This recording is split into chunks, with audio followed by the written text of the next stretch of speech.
ऊपर खाएंगी कर ले रहे थे चूड़ा तो हमारे गंगी है।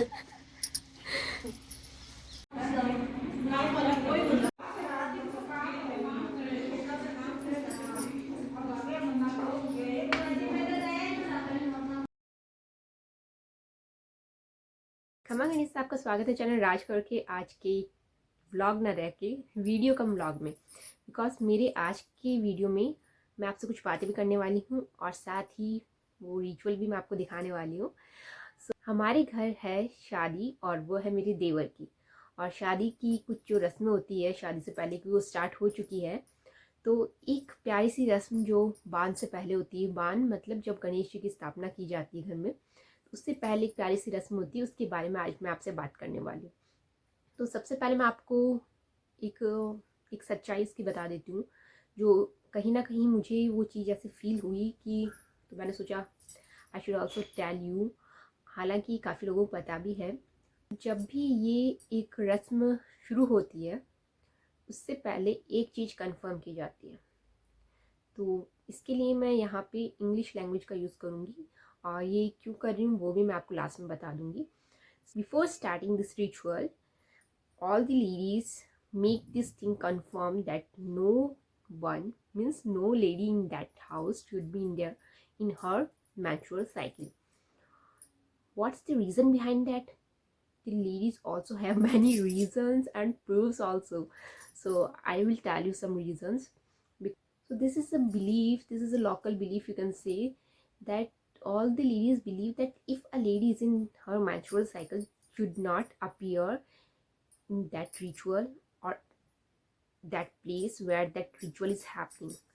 What's the reason behind that?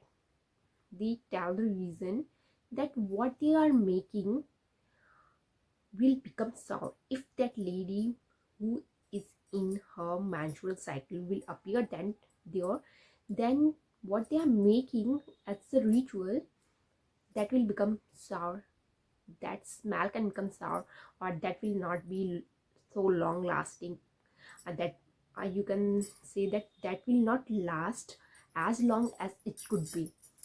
So what's the proof behind that? The ladies also have proofs, many proofs. Like they say, uh, i have I have faced this situation, and that time a lady came there who was in her menstrual cycle, and she appeared there, and all we were making that become sour, that was smelling like a sour, or that was not so long lasting at all. They have many reasons behind that and also have proofs. No any physical proof or any, you can say, any proof, but proof in our mind in their mind that that has happened. So that doesn't mean that I am in that favor. और मैंने ये सब कुछ English में क्यों बताया उसका भी एक रीज़न बता देती हूँ मैं, कि अगर यही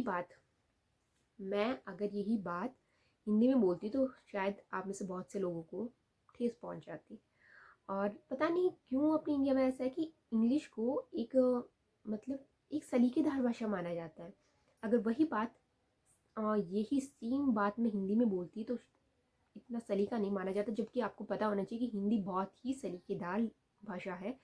लेकिन अपनी एक मतलब माइंड में एक चीज़ सेट हो चुकी है कि अगर इंग्लिश में कुछ कहा जा रहा है दैट कि ये तो भैया सलीके से बोल रहा है, ये सब अच्छे से बोल रहा है, वही बात हिंदी में बोल दी तो पता नहीं कितने लोगों को ठेस पहुंच जाती है। और मैं नहीं चाहती कि मेरी वजह से किसी और लेडी को ठेस पहुंचे, मतलब उसको कुछ सुनना पड़े या नॉल। सो अगर मेरी इस बात से किसी को ठेस पहुंचती है, किसी भी सुनने वाले मतलब किसी भी व्यूअर को, तो मुझे इतना फ़र्क नहीं पड़ता, because I am telling the fact और दैट्स द फैक्ट। सो आगे बात करते हैं कि ये जो रस्म है वो है क्या। बान से पहले घर में पापड़ और मंगोड़ियाँ मनाई जाती है। तो उसमें क्या होता है, बहुत सारी घर की जो लेडीज़ होती है वो इकट्ठा होती है, जो भी वहाँ पे रहती हैं वो सब इकट्ठा होती है, और मेन होता है कि 7 लेडीज़ के हाथ उस पर लगनी चाहिए। उसके लिए गणेश जी की स्थापना की जाती है छोटे से रूप में, और वहाँ से स्टार्ट की जाती है पापड़ बनाना या मंगोड़ी बनाना। और आजकल ऐसा हो गया कि ये चीज़ें जो है ना, पापड़ और मंगोड़ी बनाना, ये थोड़े से अमाउंट में बनाई जाती, पहले बहुत ज़्यादा अमाउंट में बनाई जाती थी। इसका भी एक रीज़न था क्योंकि पहले इतनी ज़्यादा सब्जियां वगैरह नहीं होती थी। आजकल तो लोग बहुत ज़्यादा मतलब खर्च कर देते हैं खाने वगैरह में। तो बहुत पहले तो बारात भी काफ़ी दिनों तक रुकती थी, मतलब 2 दिन 4 दिन भी रुक जाती थी। लेकिन आजकल क्या होता है कि रात में ही मतलब रवानगी हो जाती है बारात की फिर से। तो पहले जब बारात ज़्यादा टाइम तक रुकती थी तो उनके लिए मतलब खाना क्या परोसे, वो भी एक मतलब ऐसा रहता था। तो उसके लिए पापड़ और मंगोड़ी एक ऑप्शन के तौर पे रखा जाता था कि हाँ, 1-2 कटोरी इससे भी मतलब सजाई जा सकती है थाली में। दैट्स वाई भी वो मतलब चीज़ें ज़्यादा बनाई जाती थी और वो उस टाइम की डिमांड थी, ज़रूरत थी इंसान की। और आजकल ये ज़रूरत ना बन के एक परंपरा बन चुकी है और एक रस्म के नाम पे इसे निभाया जाता है।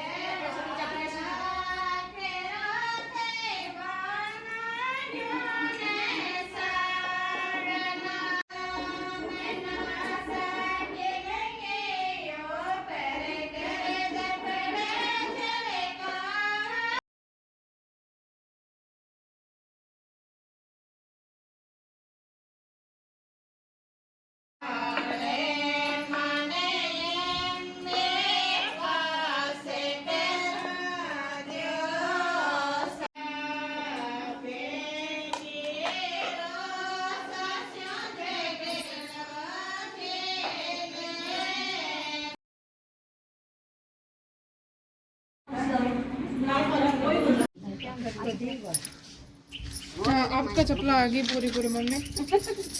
ये देखो नहीं कोई की वो मेरे पेट ले मोली बा मोली का मोली तो काटी ली थोड़ी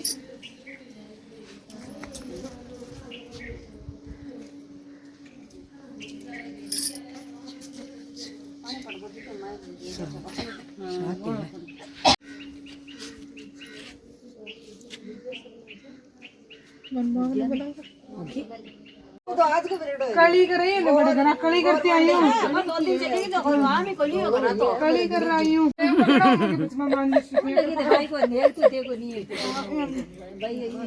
आप भेड़ो ले लिया भाई तो बांधने पड़ती लास्ट होता।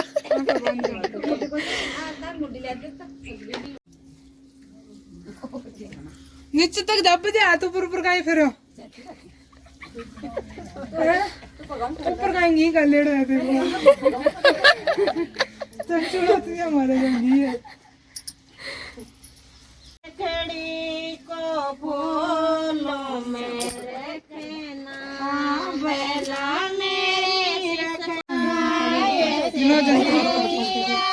मेरी हो गया दीवाना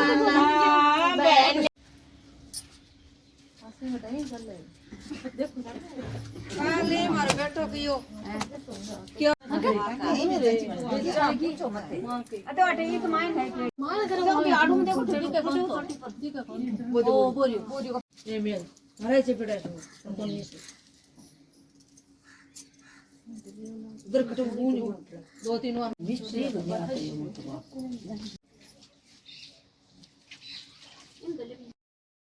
ये रस्में निभाने के बाद, इन रस्मों को निभाने के लिए जो भी औरतें आती हैं उन्हें खाली हाथ ना भेजकर उनके साथ कुछ ना कुछ मीठा दिया जाता है हाथ में। तो हमारे यहाँ गुड़ बांटने की परंपरा है, तो उसे ही यहाँ निभाया जा रहा है कि सभी औरतों को एक परंपरा के नाम पे और एक शगुन के नाम पे ही गुड़ दिया जाता है। और ये गुड़ बांटने के बाद में मैं आपको दिखाती हूँ कि कौन कौन सी रस्में हमने आज की। ये पापड़ और मंगोड़ी बनाने की रस्म और ये है एक आंगन निपाई की रस्म। तो मेरा आज का ये व्लॉग यहीं समाप्त होता है। देखने के लिए बहुत बहुत धन्यवाद। बने रहेगा नेक्स्ट व्लॉग में।